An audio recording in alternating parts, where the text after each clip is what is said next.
Royal এনফিল্ডের প্রথম যে শব্দটা রয়্যাল, এই বাইকটা কিন্তু এই শব্দটার জাস্টিফিকেশন দিচ্ছে।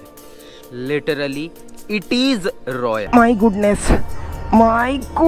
ভয় ভয় ভয় ভয়, পড়ে যাবে। It is too much heavy. Oh my God, this is too much heavy. Heavy ওয়েটটা কিন্তু ট্রাফিকে সত্যি ফিল হলো না আমার। বেসিক্যালি মনে হচ্ছে আমি কোনো 350 সিসির বাইক চালাচ্ছি। ক্লাসিকের heat management is too much good, মানে রয়্যাল এনফিল্ড কমান্ডেবল কাজ করেছে কিন্তু এই ইঞ্জিনটার হিট ম্যানেজমেন্টের ক্ষেত্রে। 120 km/h বাইকটা ছুটছে আর আমার বুকের ধুকপুকানিটা বেড়ে গেছে, যার জন্য আমি ডবল ট্যাপ করে ব্রেকিং করে আমি স্লো ডাউন করে নিলাম। কারণ ইঞ্জিন বলছে আমি এর থেকেও বেশি কিছু পারবো। অল মাই লাভলি নরনারীগঞ্জ, আজ হচ্ছে 30শে এপ্রিল আর আজ হচ্ছে Akshaya Tritiya.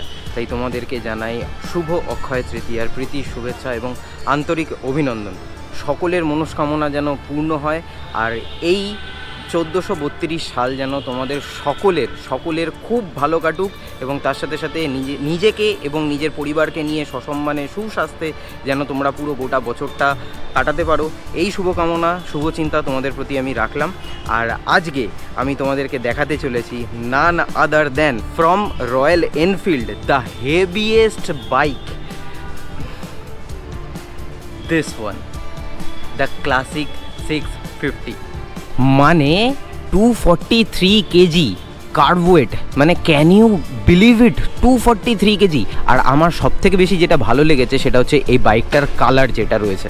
This is amazing colour, ভীষণ আই সুদিং কালার এবং খুব অ্যাট্রাকটিভ একটা কালার। আমার বাবার ব্যক্তিগতভাবে না বুলেট ভীষণ পছন্দের, মানে ক্লাসিক 350 বলো বা বুলেট বলো, এই দুটো বাইকের মধ্যে যে কোনো একটা ভীষণ পছন্দের। আর বাবা ওটাকে বলে হচ্ছে বাঘের বাচ্চা। বাট যেদিনকে ক্লাসিক 650 লঞ্চ হয়েছিল সেদিনকে আমি এটার থ্রটেল দিয়ে আমি বুঝতে পেরেছিলাম দিস ইজ নট আ বাঘের বাচ্চা, দিস ইজ লায়ন।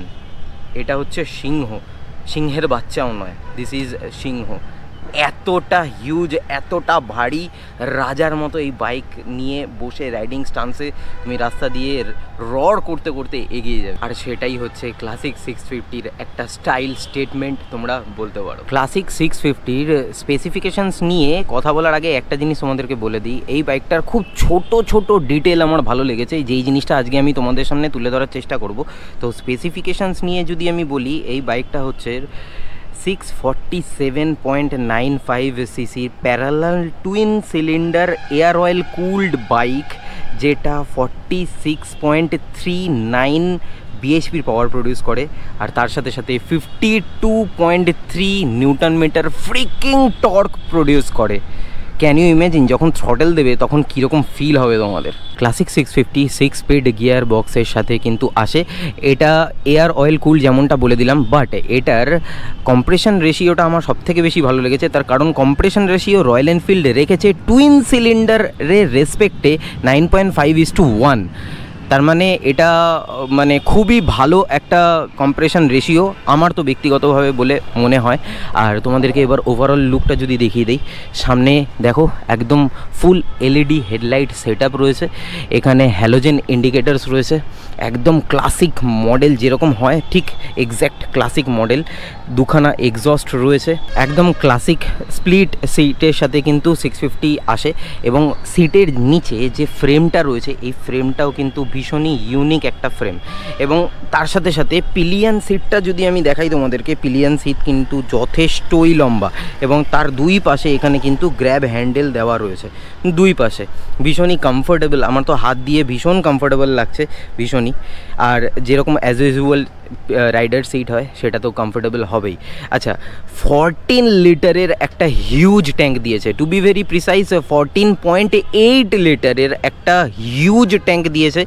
এবং তার সাথে সাথে মিটার কনসোল অ্যাজ ইউজুয়াল যেরকম ভীষণ বেসিক থাকে ক্লাসিক মডেলের ক্ষেত্রে ঠিক সেরকমই দিয়েছে। আর এখানে রয়েছে হচ্ছে তোমার ইঞ্জিন কিল সুইচ, তার সঙ্গে এখানে হচ্ছে হ্যাজার্ড বাটন এবং এখানে রয়েছে হচ্ছে আপার ডিপার পাস বাটন, এখানে হচ্ছে হর্ন, অ্যাডজাস্টেবল ক্লাচ লিভার দিয়েছে এবং ব্রেক লিভারও কিন্তু দিয়েছে। আরেকটা ছোট্ট জিনিস, ভীষণ ছোট্ট, যেটা চোখে দেখাটা খুব চাপের, সেটা হচ্ছে এইখানে এই যে পোর্টটা, এই পোর্টটা USB টাইপ সি পোর্ট।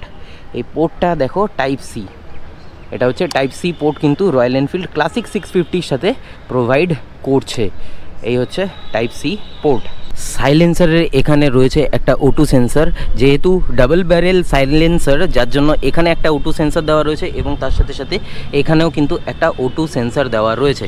এবারে যদি ফ্রন্ট হুইলের ক্ষেত্রে আসিস, ফ্রন্ট হুইল অ্যাজ ইউজুয়াল স্পোকের সাথে আসে উইথ MRF-এর 100/19 MRF-এর টায়ার এবং উইথ টিউবের সাথে স্পোক হুইলস দিয়ে আসে। আর পেছনের যদি টায়ার সেকশন তোমাদেরকে বলি তাহলে হচ্ছে 140/70 R18-এর টায়ার সেকশন আসে MRF-এর এবং স্পোকের সাথে উইথ টিউব টায়ার দিয়ে। শকার হচ্ছে ডবল শকার রয়েছে, আর এখানে রয়েছে হচ্ছে চেইন ড্রাইভ এবং এদিকে হচ্ছে টেল ল্যাম্প। অ্যান্ড এবারে যদি আমি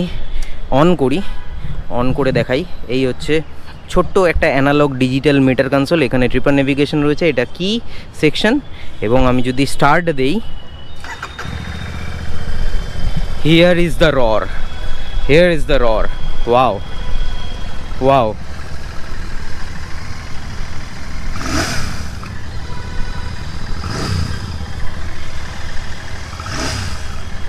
কলকাতাতে পার্টিকুলার এই মডেলটার বা এই কালারটার অনরোড প্রাইস হচ্ছে 3,93,000 অ্যাপ্রক্সিমেটলি।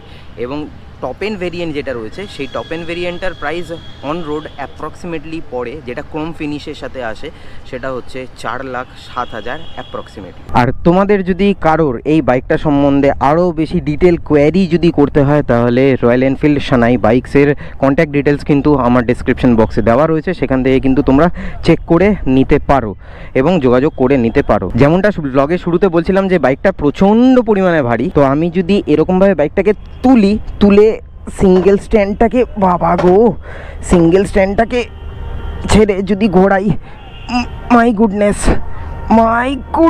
ভয় পড়ে যাবে। It is too much heavy, oh my God, this is too much heavy, বাপ রে বাপ। হ্যাঁ, এ কি হার্লে চালাচ্ছি নাকি আমি? হ্যাঁ, এটা হার্লে না royal Enfield?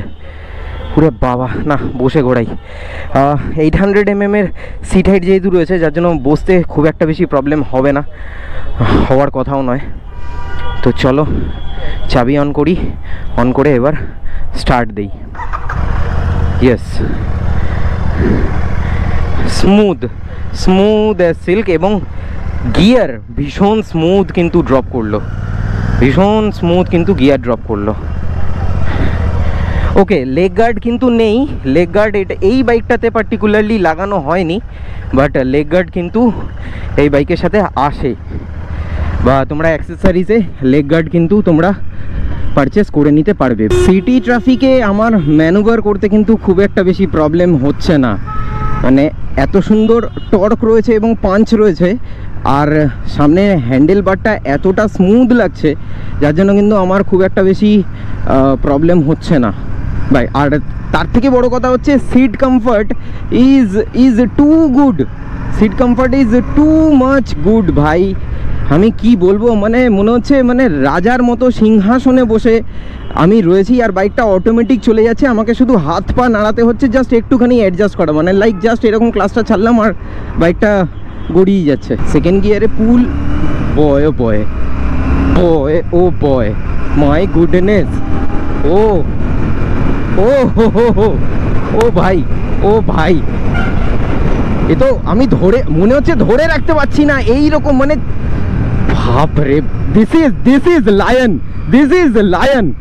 This is not a tiger, this is lion ভাই, লিখ কে লে লো। আর তার সাথে সাথে আরও একটা হচ্ছে, যখনই তুমি পুলটা করবে, মানে যখনই এক্সেলারেশন দেওয়ার সময় একটা এত ইয়ার সুদিং সাউন্ড আমি তোমাদেরকে শোনাচ্ছি, একটু ফাঁকা জায়গা পেলে, কারণ এখানে জ্যাম রয়েছে, এখানে আমি শোনাতে পারবো না। এই সামনে একটুখানি ফাঁকা স্ট্রেচ পেয়েছি, এবারে আমি চুপচাপ থাকছি আর পুল করব, সাউন্ডটা শোনো।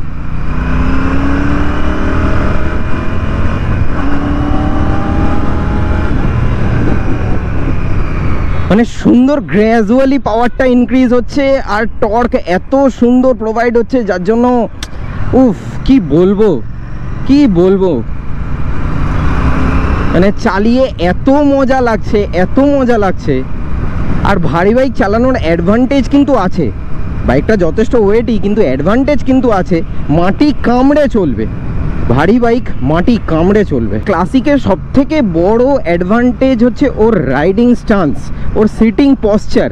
মানে তুমি যখনই সিটে রাইডার হয়ে যখনই সিটে বসবে, তোমার পা এক্স্যাক্ট যে অ্যাঙ্গেলে থাকার কথা এক্স্যাক্ট সেই অ্যাঙ্গেলেই কিন্তু ফুটরেস্টটা দেওয়া রয়েছে। সেটা ক্লাসিক 650 বলো বা ক্লাসিক 350 যাই বলো না কেন, রাইডিং পশ্চার এত সুন্দর, যার জন্য কিন্তু চালিয়ে যে আরাম এবং যে মজাটা সেটা কিন্তু খুব ভালো মতো ফিল করা যায়। থার্ড গিয়ারে মোটামুটি আমার বাইক রয়েছে হচ্ছে 22 এরকম। 22তে আমার কিন্তু ইঞ্জিন কোনোরকমভাবে স্ট্রেস ফিল হলো না, স্টলও হলো না। এবং 22 থেকে যখনই আমি একটুখানি ইনক্রিজিং যাব, বাইক আরও স্মুথনেস দিচ্ছে।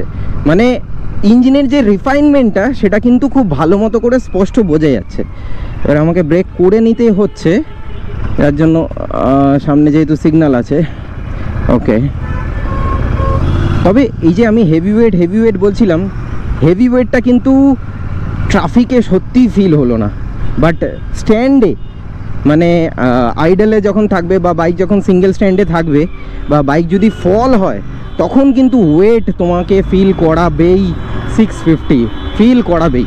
আদারওয়াইজ যখন তুমি বাইকটাকে চালাবে তখন এই প্রায় 250 কেজি, 243, এই ওয়েটটা তোমার ফিলই হবে না, লিটারালি।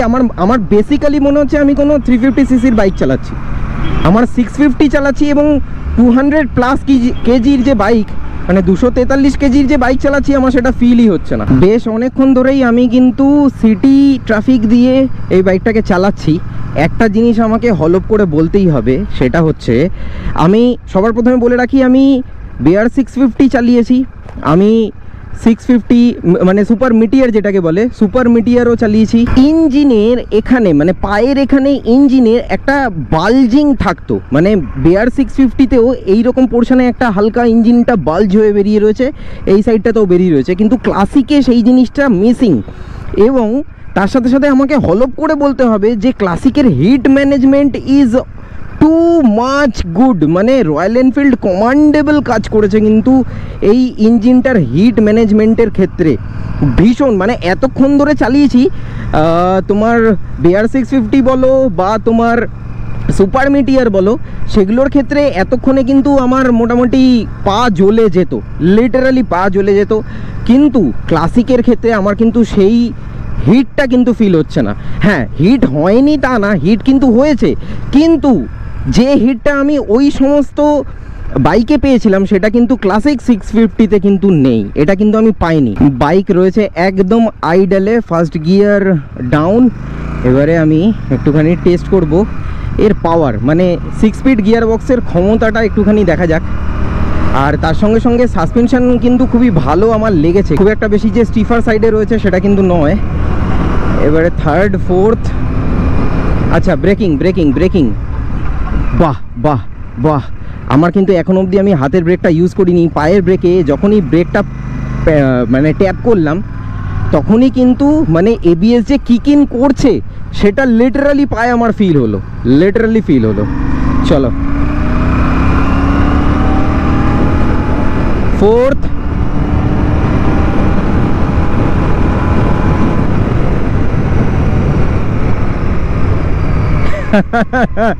টুইন সিলিন্ডারে ফোর্থের ওপরে শহরে তোলা, মানে যে কি দুষ্কর সেটা বলে বোঝানো যাবে না। আবারও বাইক রয়েছে আইডলে।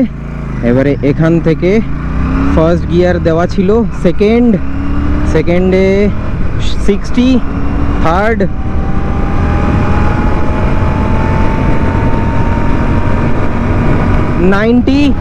ফোর্থ,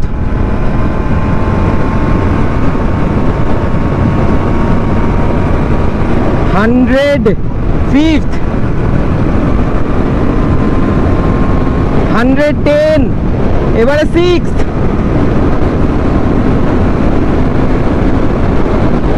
120 কিলোমিটার পার আওয়ারে বাইকটা ছুটছে। আর আমার বুকের ধুকপুকানিটা বেড়ে গেছে, যার জন্য আমি ডবল ট্যাপ করে ব্রেকিং করে আমি স্লো ডাউন করে নিলাম। কারণ এ বলছে, ইঞ্জিন বলছে আমি এর থেকেও বেশি কিছু পারবো, কিন্তু আমি ওকে সেই ক্ষমতাটা টেস্ট করার জন্য আমি সঠিক জায়গায় নেই এবং সঠিক রাস্তা নয় এটা। নট এট অল মানে good road for this bike. City ট্রাফিকে এটা একদমই চালানো যাবে না। হাইওয়েতে এর পোটেনশিয়াল টেস্ট করা যেতে পারে, বাট হাইওয়েতে যাওয়াটা তো একটুখানি প্রবলেমেটিক। তো যদি কখনো হাইওয়েতে সুযোগ পাই আমি চালানোর, তাহলে বুঝতে পারবো যে টপ স্পিড কতটা। আর তার সাথে সাথে টুকটাক এবড়ো খেবড়ো রাস্তা, হ্যাঁ আমি বসেই থাকলাম, খুব একটা বেশি কিন্তু প্রবলেম হলো না, সুন্দর খেলে গেল। হ্যাঁ মানে বেসিক্যালি মানে টুকটাক অফরোড কিন্তু করে নিতে পারবে, খুব একটা বেশি কিন্তু প্রবলেম হবে না, টুকটাক। তো এটা ক্লাসিক বাইক, একটা ক্রুজার বাইক, এটা অফরোড আর নয়, সেটাও বুঝতে হবে, রাইট? বাইক হচ্ছে স্ট্যান্ড স্টিল। এই আমি হ্যান্ডেল বার ঘোরালাম, এবারে ধীরে ধীরে ক্লাচ ছেড়ে আমি টার্নিং রেডিয়াসটা যদি দেখি, ওকে ওকে ওকে ওকে, ওয়েটটা এবারে কিন্তু ফিল হচ্ছে আমার, বেশ ভালো মতো কিন্তু ওয়েটটা ফিল হচ্ছে স্লো স্পিডে। হ্যাঁ এই হচ্ছে টার্নিং রেডিয়াস, মোটামুটি ওকে একটা ক্লাসিক ক্রুজার বাইকের ক্ষেত্রে, এবং 650 টুইন সিলিন্ডারের জন্য ওকে। হালকা অল্প বিস্তর অফরোড যেরকমটা বলছিলাম সেটা কিন্তু করাই যেতে পারে। আর আমি স্যাডেল করছি এখন, আশা করি বুঝতেই পারছো।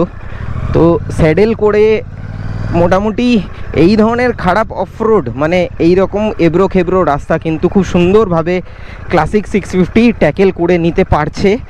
এবং তার সাথে সাথে আমি যদি বসে এই জায়গাটাকে একটুখানি ট্যাকেল করার চেষ্টা করি, তাহলে কিন্তু আমার বাট সেকশানে কোনো রকমভাবে কোনো কিছু ফিলই হচ্ছে না, সাসপেনশনও ভালো, এবং তার সাথে সাথে টুকটাক অফরোড এটা করা যেতেই পারে। রয়্যাল এনফিল্ডের প্রথম যে শব্দটা রয়্যাল, এই বাইকটা কিন্তু এই শব্দটার জাস্টিফিকেশন দিচ্ছে। Literally it is royal, it is সব দিক থেকে চালিয়ে যে রয়্যালিটির মতো যে ফিল, সেই ফিল পাওয়া যায়। ইঞ্জিনের পাওয়ার ভীষণই royal, smooth braking, too good, এবং একটা ক্লাসিক ক্রুজার বাইক থেকে যেরকম রাইডিং স্টান্স, যেরকম একটা কমফর্ট, ঠিক সেরকমই কিন্তু ক্লাসিক 650 থেকেও পাওয়া যাচ্ছে। তো রয়্যাল যে নামটা, রয়্যাল এনফিল্ডের রয়্যাল, সত্যি জাস্টিফিকেশান আছে ফ্রম রয়্যাল এনফিল্ড ক্লাসিক 650 থেকে। এতক্ষণ যে আমি সিটি ট্রাফিকে বাইকটাকে চালালাম আর আমি ইঞ্জিনের কতটা ক্লোজে রয়েছি, তবুও কিন্তু আমার হিট সত্যি ফিল হচ্ছে না। তো এখান থেকে বলতে হয় যে রয়্যাল এনফিল্ড কিন্তু সত্যি ভীষণই কমান্ডেবল কাজ করেছে, ইঞ্জিন রিফাইনমেন্ট নিয়ে খুব ভালো মতো কাজ করেছে, যার জন্য কিন্তু আমার এই জিনিসটা ফিল হচ্ছে না বলে অনেস্টলি আমি তোমাদের সাথে শেয়ার করছি। দেখো, it's a classic cruiser bike, সবাই কিন্তু এই বাইকটার মর্যাদা দিতে পারবে না।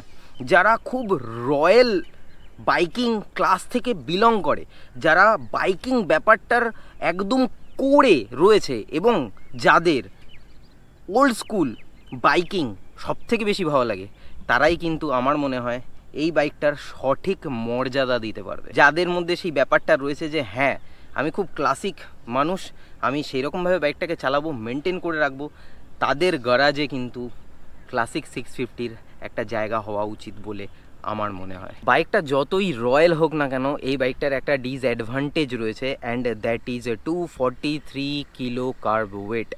এই বাইকটার যদি ওয়েট ম্যানেজমেন্টটা একটু রয়্যাল এনফিল্ড ঠিকঠাক করতো, তাহলে আমার মনে হয় এই বাইকটা কিন্তু চালাতে আরও বেশি কিন্তু ভালো লাগতো। ডিসঅ্যাডভান্টেজ কেন বলছি, তার কারণ স্ট্যান্ড স্টিল অবস্থায় বা বাইকটা যদি কোনো কারণে ফল হয়, তাহলে 243 কিলো ওয়েটটা উইথ রাইডিং গিয়ার, বা কেউ যদি ট্যুরে রয়েছে, সে তার লাগেজ সেট আপ থাকবে, তো সেই অবস্থায় বাইকটাকে টেনে তোলাটা কিন্তু সত্যি ভীষণ কষ্টকর হবে। কোনো কারণে যদি টায়ার পাঞ্চার হয়, তাহলে এই 250 কিলোর বাইকটা কিন্তু ঠেলা চারটিখানি কথা হবে না। অ্যাডভান্টেজও আছে, যখন হাইওয়ে ক্রুজিং করবে তখন কিন্তু এই বাইকটার খুব সুন্দর ফিল দেবে। একটা ভারী বাইক চালানোর মজা কিন্তু সত্যি অন্যরকম। তার সাথে সাথে হাইওয়েতে যখন উইন্ড ব্লাস্ট হিট করে তখন কিন্তু কোনোরকমভাবে এই বাইকটা তোমাদেরকে সেই উইন্ড ব্লাস্ট কিন্তু ফিল করাবে না। বাট আমার মনে হয় রয়্যাল এনফিল্ড যদি এই ওয়েট ম্যানেজমেন্টটাকে একটু সুন্দর করতো বা মোটামুটি বিলো 200 কেজিজের মধ্যে যদি রাখতো, তাহলে আমার মনে হয় খুব ভালো হতো, সাধারণ মানুষের জন্য অনেকটা ওপেন হয়ে যেত। কিন্তু এতটা ভারী বাইক নিতে গেলে একটা সাধারণ মানুষ কিন্তু দুবার ভাববে। বাইকটাকে নিয়ে কিন্তু খুব সুন্দরভাবে হাইওয়ে ক্রুজিং করা যেতে পারে, পাহাড়ে চালানো যেতে পারে, খুব একদম ভয়ঙ্কর অফরোড যাকে বলে সেই ধরনের অফরোডে কিন্তু খুব একটা বেশি ক্যাপেবল হবে না এই বাইকটা। তার কারণ বাইকটাতে গ্রাউন্ড ক্লিয়ারেন্স কিন্তু খুবই কম, যেহেতু একটা ক্লাসিক ক্রুজার সেগমেন্টের বাইক। বাট হাইওয়ে ক্রুজিংয়ে সত্যি চালিয়ে কিন্তু ভীষণ মজা আসবে, এইটুকুনি আমি তোমাদেরকে হলপ করে বলতে পারি। এনিওয়েজ গাইস, যতটা পারলাম সেই রয়্যাল ফিল নিয়ে আমি ক্লাসিক 650-র রয়্যালটিটা তোমাদের সামনে তুলে ধরার চেষ্টা করলাম। সো উইথ দ্যাট সেড আজকের ব্লগটা আমি তাহলে এখানেই শেষ করছি। দেখা হচ্ছে আবার পরবর্তী ব্লগে। Till then bye bye, take care, stay tune and keep supporting Be Bong. পাশে থেকো, সাথে থেকো, ব্লগে থেকো। সিংহ, লিটারালি সিংহ।